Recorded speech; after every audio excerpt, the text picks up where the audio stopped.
तो आज का हमारा टॉपिक क्या है? Salient features of Indian constitution, भारतीय संविधान की प्रमुख विशेषताएं। पॉइंट्स दे रखे हैं, देखिए 1 नंबर, 2 नंबर, 3 नंबर, 4, 5, 6, 7, 8, इधर 8 दे रखा है।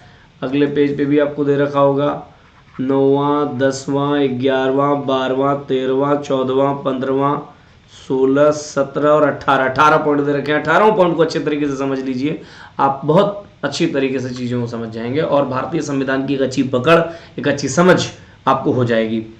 डायरेक्ट इनडायरेक्ट किसी भी कीमत पर इस चैप्टर से, इस लेक्चर से क्वेश्चन आपको किसी भी हाल में पूछा जाएगा, इसकी गारंटी। ठीक है, चलिए। तो पहला जो भारतीय संविधान, पहले तो भारतीय संविधान पर मैं थोड़ा सा आपको चर्चा कर दूं कि संविधान आखिर होता क्या है। चलिए आइए। तो संविधान, कॉन्स्टिट्यूशन है ना, कॉन्स्टिट्यूशन, कॉन्स्टिट्यूशन क्या होता है? देखिए समझिए, सबसे पहले तो भारत संविधान किसको कहते हैं? तो ये एक तरीके से यूं समझिए कि किसी भी देश का एक दस्तावेज है, दस्तावेज बोल दे इसको। इस देश का सर्वोच्च विधि बोल दे इसको, सुप्रीम लॉ, जो भी बोल दे। इसके अंतर्गत क्या कुछ शामिल होता है? तो शामिल होता है कि देश में की शासन प्रणाली कैसी होगी, इसके बारे में जिक्र होता है। शासन प्रणाली के बारे में जो नागरिक हैं देश के, उन नागरिकों के अधिकारों के बारे में जिक्र होता है, मतलब ब्यौरा दिया रहता है इस दस्तावेज में। नागरिकों के कर्तव्यों के बारे में ब्यौरा दिया रहता है।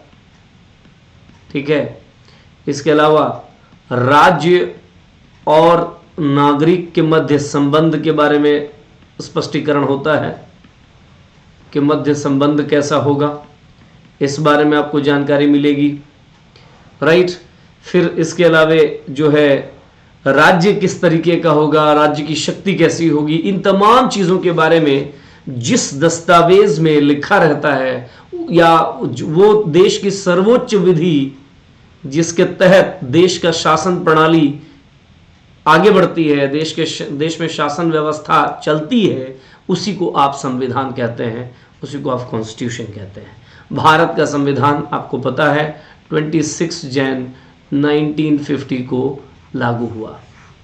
ठीक है, ये इस डेट को भारत का संविधान लागू हुआ। अब जरा सा आगे ये हमारा जो आज का टॉपिक है वो ये है कि संविधान की विशेषताएं कौन कौन सी हैं। तो पहला टॉपिक, पहला पॉइंट, पहली विशेषता, लेंथीएस्ट रिटेन कॉन्स्टिट्यूशन। पहली विशेषता ये लिखा हुआ है क्या कि लेंथीएस्ट रिटेन कॉन्स्टिट्यूशन, यानी इसको अगर आप बताएं हिंदी में तो सबसे लंबा लिखित संविधान, सबसे लंबा लिखित संविधान। मतलब क्या हुआ? मतलब सीधा यह है कि भारत का संविधान विश्व का सबसे लंबा और लिखित संविधान है। देखिए जरा से इसको मैं समझा देता हूं आपको।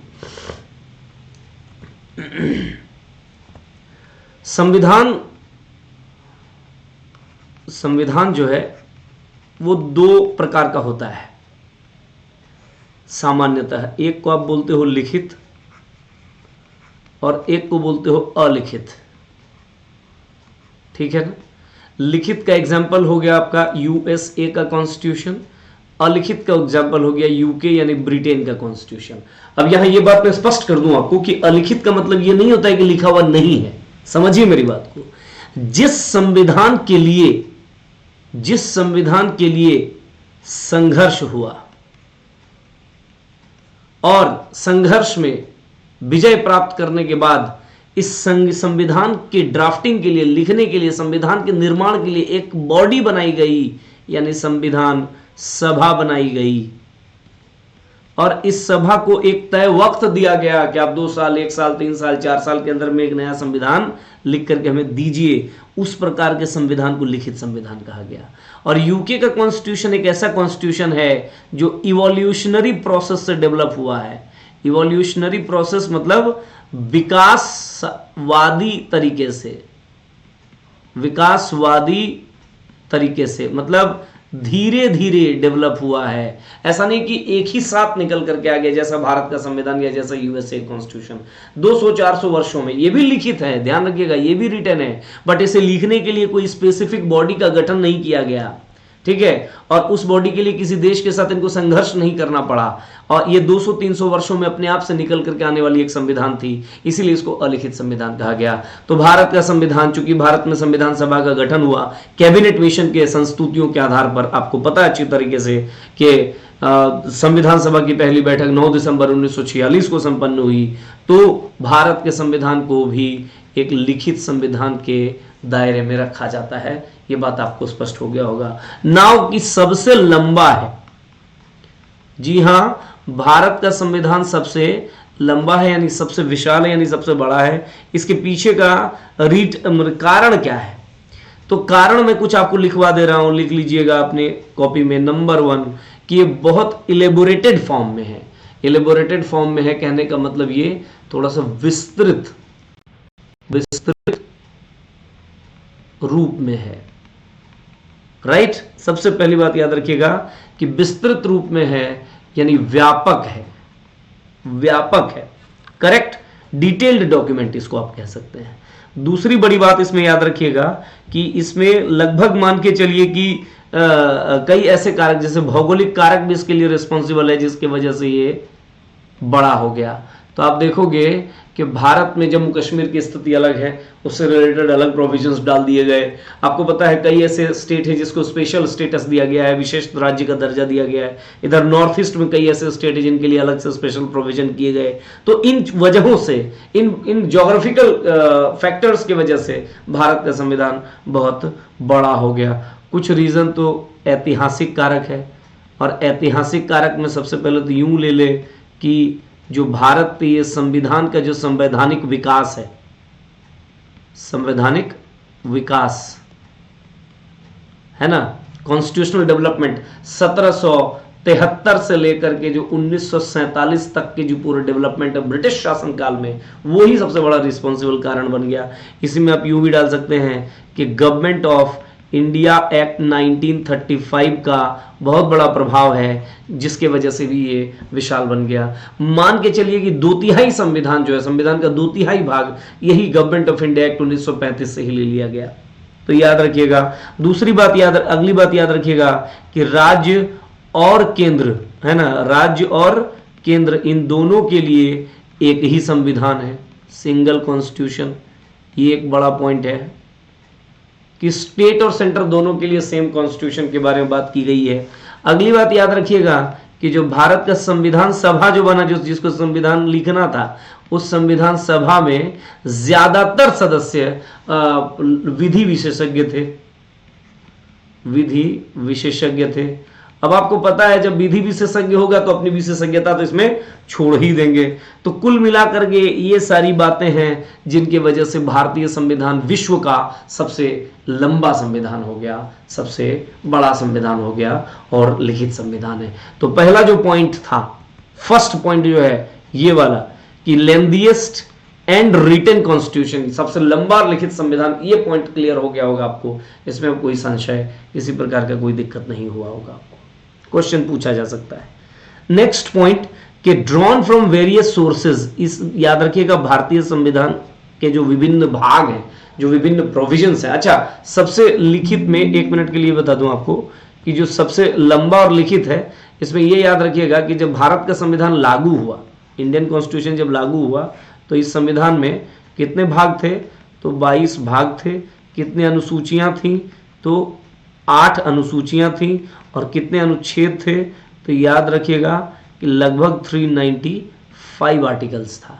तो ये फिगर याद रखिएगा। मूल संविधान इसको कहते हैं, में 22 भाग, 8 अनुसूचियां और 395 अनुच्छेद थे। इस वक्त अनुसूचियों की संख्या 8 से बढ़कर के 12 हो गया है, करेक्ट। तो ये बात याद रखिएगा। अब आइए फिर आगे। तो ड्रॉन फ्रॉम वेरियस सोर्सेज, बहुत अलग अलग एरिया से लिया गया है। वेरियस सोर्सेज से लिया गया, कहां कहां से लिया गया जरा वो देख लीजिए। जैसे सबसे पहले तो 1935 का जो गवर्नमेंट ऑफ इंडिया एक्ट है, यहीं से मैंने आपको कहा कि 2/3 संविधान तो यहीं से ले लिया गया। और इसके अलावा कई सारी ऐसी चीजें हैं जो अलग अलग भाग से ले लिया गया है, ठीक है ना, अलग अलग भाग से ले लिया गया है, कई सारी ऐसी चीजें हैं। जैसे आप यूएसए से कुछ चीजें लिया आपने यूके से लिया, संसदीय शासन व्यवस्था, इस तरीके से अलग अलग चीजों से ले लिया गया है। करेक्ट, बोलिए, है ना।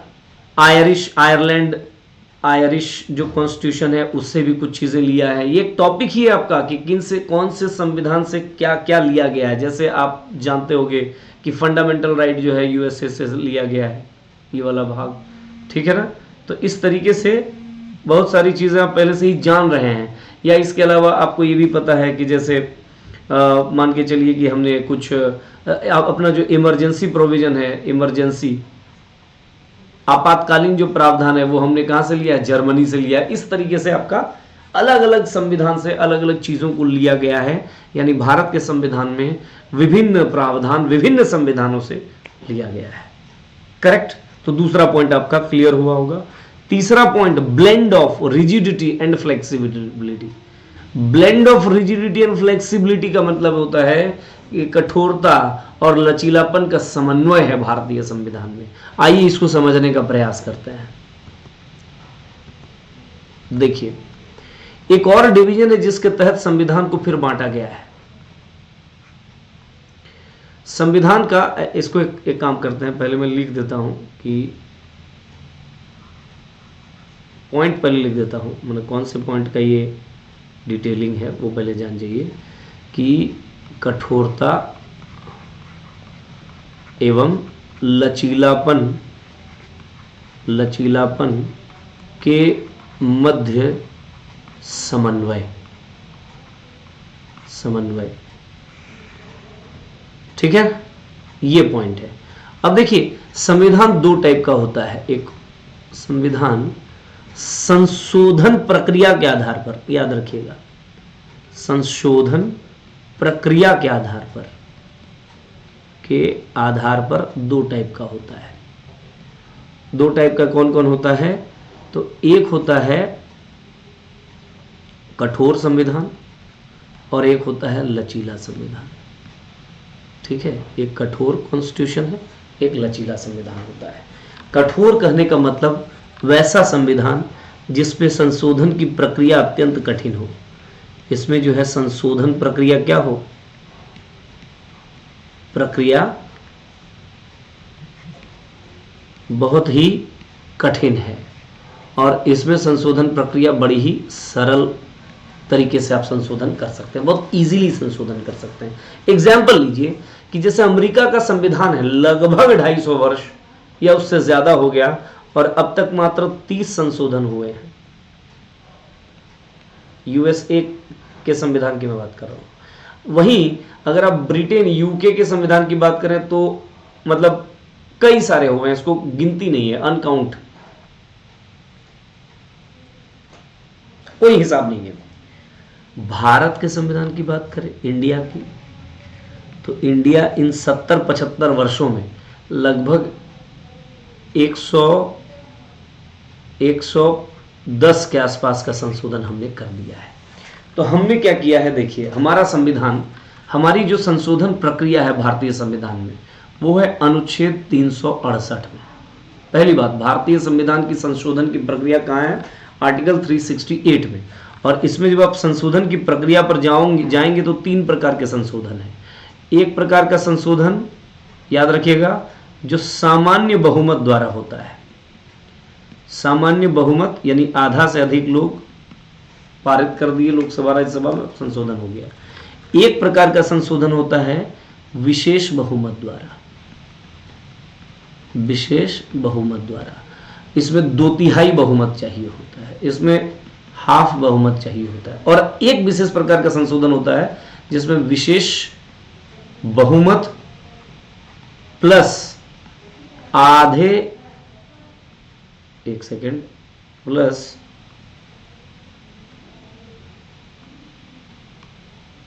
आधे से अधिक राज्यों का समर्थन चाहिए। राज्यों का समर्थन चाहिए। तो 3 टाइप का संशोधन की प्रक्रिया है। आप देख सकते हैं बहुत इजीली कि यहाँ पे संशोधन बहुत इजी है, यहाँ थोड़ा हार्ड है और यहाँ और अधिक हार्ड है।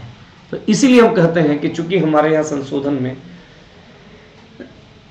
कठोरता के लक्षण भी हैं और लचीलापन के लक्षण भी हैं, इसलिए भारतीय संविधान कठोरता और लचीलापन के मध्य समन्वय को प्रदर्शित करता है। यही पॉइंट है।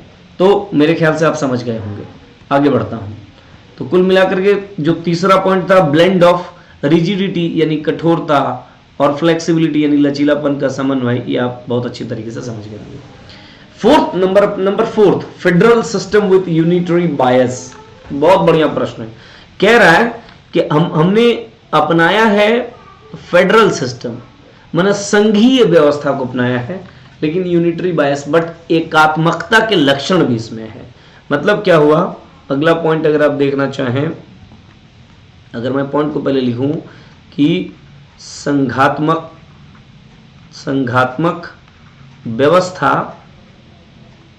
व्यवस्था के साथ एकात्मकता के लक्षण। देखिए समझिए, एकात्मकता के लक्षण, ये भी भारतीय संविधान की एक प्रमुख विशेषता है।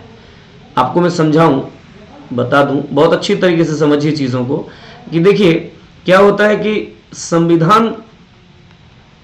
संविधान या शासन व्यवस्था जो है, शासन व्यवस्था, ये इसको 2 भाग में बांटते हैं, 2 टाइप का होता है। एक को आप बोलते हो, या शासन व्यवस्था के आधार पर जो देश है दुनिया के, जो राष्ट्र है दुनिया के, इनको 2 भाग में बांटते हैं। एक को आप बोलते हो फेडरेशन, और एक को बोलते हो यूनियन। ठीक है। फेडरेशन मतलब संघीय व्यवस्था या संघीय संरचना, और ये एकात्मक संरचना की बात कर रहा है। कुल मिलाकर के देखिए इसमें और इसमें फर्क ये है कि जो एकदम संघीय होगा उसमें यूनियन यानी आप सेंटर की बात करें, सेंटर यानी केंद्र, ये भी रहेगा, और प्लस स्टेट्स भी रहेंगे यानी राज्य भी रहेंगे। ये दोनों की जब उपस्थिति होगी तो उसको आप फेडरेशन बोलोगे। और यहाँ पे क्या पॉइंट है कि नहीं, केवल और केवल सेंटर रहेगा, यही बात है ना, केवल केंद्र रहेगा। इसका जो एग्जाम्पल है ये यूएसए है, यानी अगर आप अमेरिका में जाएं, वहां के राज्य और केंद्र दोनों बराबर की स्थिति में आपको नजर आएंगे। एक आइडियल फेडरेशन को रिप्रेजेंट करता है यूएसए। लेकिन अगर आप ब्रिटेन यूके में जाएं तो यहाँ पे स्टेट होता ही नहीं है, ध्यान रखिएगा, यूके में स्टेट नहीं होता है, ध्यान रखिएगा। अब भारत में क्या कहा गया भारतीय संविधान में कि संघात्मकता के लक्षण तो यानी स्टेट भी है, सेंटर भी है, लेकिन एकात्मकता के लक्षण के साथ है। मतलब क्या है कि हमने ज्यादा मजबूत केंद्र की संकल्पना को स्वीकार किया है। जरूरत पड़ी तो स्टेट को हम एबॉलिश भी कर सकते हैं, खत्म भी कर सकते हैं, लेकिन सेंटर को खत्म नहीं करेंगे। यानी हमने एक ऐसी संघीय व्यवस्था, एक ऐसे फेडरल स्ट्रक्चर को एक्सेप्ट किया है जिसमें यूनिटरी सिम्टम्स ज्यादा है। कुल मिलाकर के कहने का मतलब यह है, अगर आप भारतीय संविधान के आर्टिकल 1 पर जाएं तो वहां पे बहुत स्पष्ट लिखा हुआ है इंडिया के बारे में, यूनियन ऑफ स्टेट है, shall be A union of state, यानी हमने खुद को यूनियन माना है। यूनियन मतलब ये, लेकिन राज्यों का संघ माना है, अब खुद को देखिए, यहां स्टेट बोल करके राज्यों की स्वीकार्यता को स्वीकार किया, और यूनियन खुद को कह करके ये बोल दिया कि हमारा केंद्र जो है बहुत मजबूत होगा, केंद्र जो है मजबूत स्थिति में होगी। ठीक है ना, समझ में आई मेरी बात। तो इसीलिए कहा गया कि भारत में संघात्मक व्यवस्था तो है लेकिन एकात्मकता के लक्षण के साथ है। अब आप देखेंगे जैसे कई सारे ऐसे एकात्मकता के लक्षण आपको मिल जाएगा, जैसे एकल नागरिकता, सिंगल सिटीजनशिप, केवल आप भारत के नागरिक हो सकते हैं, स्टेट के नहीं। जैसे आप ले सकते हैं कि राज्यपाल की नियुक्ति कौन करता है, सेंटर करता है, यानी सेंटर की मजबूती आपको नजर आ रहा है। फिर जैसे आपातकालीन प्रावधान, जब आप आपातकालीन प्रावधान में याद रखिएगा कि राज्य पर प्रभाव पड़ता है किंतु सेंटर बना रहता है, तो कई ऐसी चीजें आपको मिल जाएंगी जिसके आधार पर आप कह सकते हो कि भारत में संघात्मक व्यवस्था के साथ साथ एकात्मकता के लक्षण को स्वीकार किया गया है। करेक्ट, ध्यान रखिएगा। अभी फिलहाल इतना ही इस पॉइंट में, आगे बढ़ता हूं मैं। तो हमने 4 पॉइंट देख लिया। 5वां पॉइंट देखिए, कह रहा है कि पार्लियामेंट्री फॉर्म ऑफ गवर्नमेंट, बहुत बढ़िया, यानी संसदीय शासन व्यवस्था। हिंदी में क्या बोलते हैं इसको? संसदीय शासन व्यवस्था। अब आइए संसदीय शासन व्यवस्था को भी थोड़ा सा समझते हैं अच्छे तरीके से, ठीक है ना? चलिए, लेट्स अंडरस्टैंड। तो टॉपिक है आपका संसदीय शासन व्यवस्था। शासन व्यवस्था। इससे पहले कि मैं संसदीय शासन व्यवस्था में जाऊं, आपको यह बता दूं पहले कि जो शासन व्यवस्थाएं होती हैं वो 2 टाइप की होती हैं। एक को आप बोलते हो संसदीय शासन व्यवस्था, पार्लियामेंट्री गवर्नेंस, और एक को आप बोलते हो अध्यक्षीय शासन व्यवस्था, यानी presidential form of governance. Correct, ये है पार्लियामेंट्री फॉर्म ऑफ गवर्नेंस, संसदात्मक शासन व्यवस्था, यह अध्यक्षात्मक शासन व्यवस्था। इतनी बातें हैं। अब दोनों को थोड़ा सा समझ लीजिए। सबसे पहले दोनों का एग्जाम्पल देख लीजिए। तो संसदीय शासन व्यवस्था का जो एग्जाम्पल है वो है यूके यानी इंग्लैंड।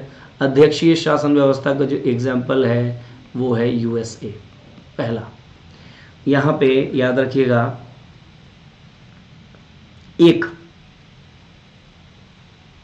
यहां पे एक नाममात्र प्रधान होगा और एक वास्तविक प्रधान होगा। जैसे नाममात्र प्रधान हो गया प्रेसिडेंट, राष्ट्रपति, वास्तविक प्रधान हो गया पीएम साहब। ठीक है। दूसरी बात याद रखिएगा, यहां पर जो कार्यपालिका है यानी एग्जीक्यूटिव जो है, सरकार जो है, काउंसिल ऑफ मिनिस्टर जो है, जिसको काउंसिल ऑफ मिनिस्टर यानी मंत्रिपरिषद भी कहेंगे, ये संसद के सदन से ही निकल कर आता है, निकल कर आता है।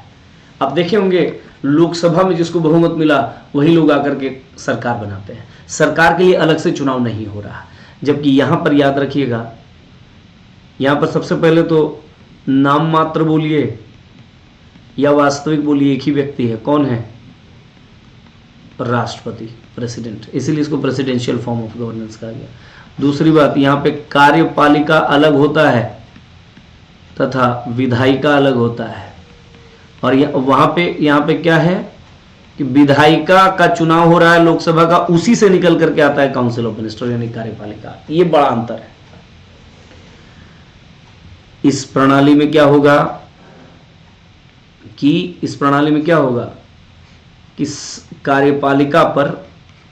कार्यपालिका पर संसदीय नियंत्रण भी होता है एक तरीके से।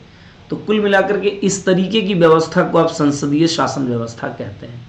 चूंकि यूके में संसदीय शासन व्यवस्था है तो हमें विरासत में संसदीय शासन व्यवस्था प्राप्त हो गया। बोलिए कोई समस्या? विरासत में हमने संसदीय शासन व्यवस्था को प्राप्त किया है। ठीक है। इसको याद रखिएगा, एक और नाम दिया तो वेस्टमिंस्टर प्रणाली, वेस्टमिंस्टर प्रणाली इसको कहते हैं। ठीक है। इसको एक और नाम दिया था, प्राइम मिनिस्टर गवर्नमेंट भी बोला जाता है, क्योंकि इसमें मेन वास्तविक प्रधान कौन है? प्राइम मिनिस्टर साहब है। तो इस तरीके से याद रखिएगा, पार्लियामेंट्री फॉर्म ऑफ गवर्नेंस मतलब ये है। ठीक है। इसमें विधायिका के प्रति सामूहिक उत्तरदायित्व का सिद्धांत काम करता है। आपको पता है सामूहिक उत्तरदायित्व रहता है, मतलब ये कुछ लक्षण है जिसकी वजह से इनको कहा जाता है क्या? क्या कहा जाता है? संसदीय शासन व्यवस्था। करेक्ट। तो इस तरीके से भारत में संसदीय शासन व्यवस्था को अपनाया गया है। तो आपने अभी तक 5 पॉइंट देख लिया है। पार्लियामेंट्री फॉर्म ऑफ गवर्नमेंट भी भारत के संविधान की एक प्रमुख विशेषता है। अगला पॉइंट देखिए, सिंथेसिस ऑफ पार्लियामेंट्री सोवरेनिटी, यानी संसदीय प्रभुता और जुडिशियल सुप्रीमेसी, यानी न्यायिक सर्वोच्चता, इन दोनों का क्या है? इन दोनों का एक तरीके से मिक्सअप है। इसको भी थोड़ा सा समझ लीजिए। देखिए, कह रहा है कि संसदीय प्रभुता तथा न्यायिक सर्वोच्चता, ये दोनों आपको देखने के लिए मिलेगा भारतीय व्यवस्था में। भारतीय व्यवस्था में आपको ये दोनों ही देखने के लिए मिलेगा। संसदीय प्रभुता, न्यायिक सर्वोच्चता, कहने का मतलब यह है कि संसद बड़ा है या न्यायपालिका बड़ी है, तो इस डिबेट में नहीं जाकर के अपने अपने अधिकार क्षेत्र में दोनों बड़े हैं।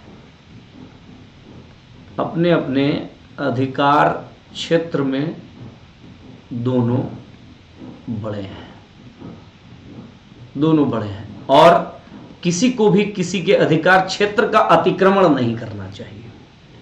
तो भारतीय संविधान में एक ऐसी व्यवस्था को एक्सेप्ट किया गया है, अडॉप्ट किया गया है कि इसमें संसद की प्रभुता भी बची हुई है और जुडिशरी की भी सुप्रीमेसी को मेंटेन किया गया है एक साथ। ये याद रखिएगा। नेक्स्ट है rule of law. Rule of law का मतलब होता है विधि का शासन। विधि का शासन कहने का मतलब यह होता है कि व्यक्ति बड़ा नहीं है, बड़ा विधि है, लॉ बड़ा है। लॉ यानी संविधान, कानून, व्यवस्था जो लिखित है उसके अनुसार सब कुछ चलेगा। यहां कोई व्यक्ति बड़ा नहीं है, इसी को कहते हैं रूल ऑफ लॉ। लॉ के सामने सब कुछ समान है, हर व्यक्ति पर लॉ इक्वली इंपैक्टफुल होगा, इसको कहते हैं रूल ऑफ लॉ।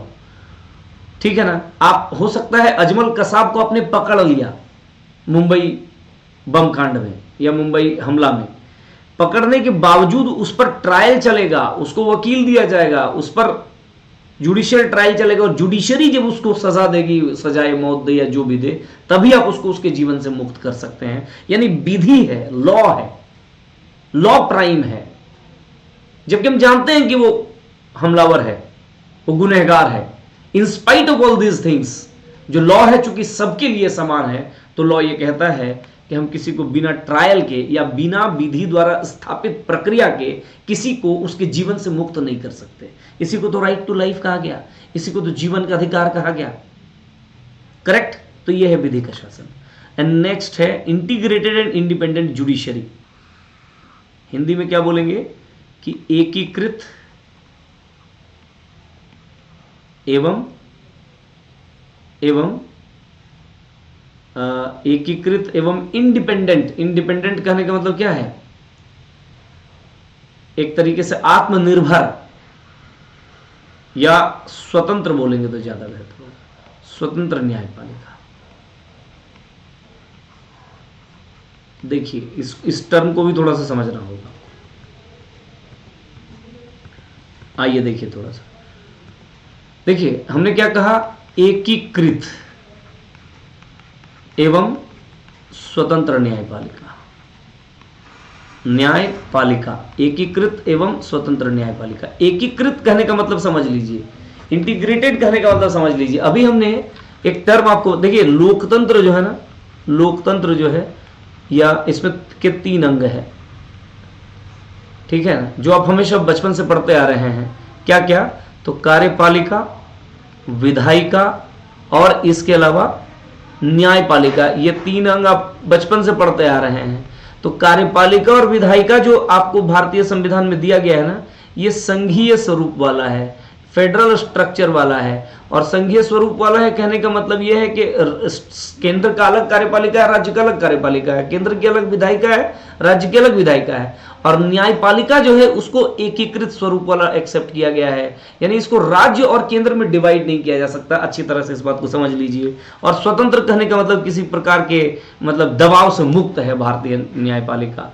इसके सबसे टॉप पे कौन है? सुप्रीम कोर्ट है। सुप्रीम कोर्ट के नीचे विभिन्न कौन है? हाई कोर्ट्स है। और हाई कोर्ट्स के नीचे विभिन्न कौन है? तो लोअर कोर्ट्स है। और इस तरीके से ये एक ही स्ट्रक्चर का हिस्सा है, न कि सुप्रीम कोर्ट केंद्र को रिप्रेजेंट करता है, हाई कोर्ट स्टेट को रिप्रेजेंट करता है, ऐसी बात नहीं है। ये बात ध्यान रखिएगा। सुप्रीम कोर्ट कुछ भी हाई कोर्ट को निर्देश दे सकता है, हाई कोर्ट के लिए उसको मानना, उस निर्देश का पालन करना अवश्यम भावी एक मतलब अटल सत्य है।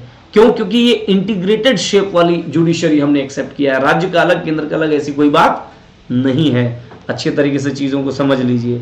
तो इसी को कहते हैं एकीकृत एवं स्वतंत्र न्यायपालिका। ठीक है ना? तो ये हुआ, आपने जो देखा अभी तक वो ये देखा, ये जो 8 अलग अलग पॉइंट है। एक लेंदिएस्ट रिटन कॉन्स्टिट्यूशन, सबसे लंबा लिखित संविधान, ड्रॉन फ्रॉम वेरियस सोर्सेज यानी विभिन्न अलग अलग स्रोतों से लिया गया है। रिजिडिटी और फ्लेक्सिबिलिटी के समन्वय यानी कठोरता और लचीलापन के मध्य समन्वय। इसके अलावा फेडरल सिस्टम विथ यूनिटरी बायस, मैंने एकात्मकता के लक्षण के साथ साथ हमने एक संघीय ढांचा को अपनाया है। पार्लियामेंट्री फॉर्म ऑफ गवर्नमेंट यानी संसदीय शासन व्यवस्था को हमने अपनाया है। सिंथेसिस ऑफ पार्लियामेंट्री सोवरेनिटी और जुडिशियल सुप्रीमेसी यानी संसदीय प्रभुता और न्यायिक सर्वोच्चता, इन दोनों के मध्य का एक हमने कॉकटेल लिया है। फिर विधि का शासन और एकीकृत एवं स्वतंत्र न्यायपालिका। ये 8 पॉइंट अभी आपने salient features of Indian constitution में देखा। देखिए जो कंसेप्ट बता रहा हूं, डायरेक्ट इनडायरेक्ट किसी भी तरीके से सही क्वेश्चन तो आपको पूछा जाएगा, ये बात आप तय मानिए।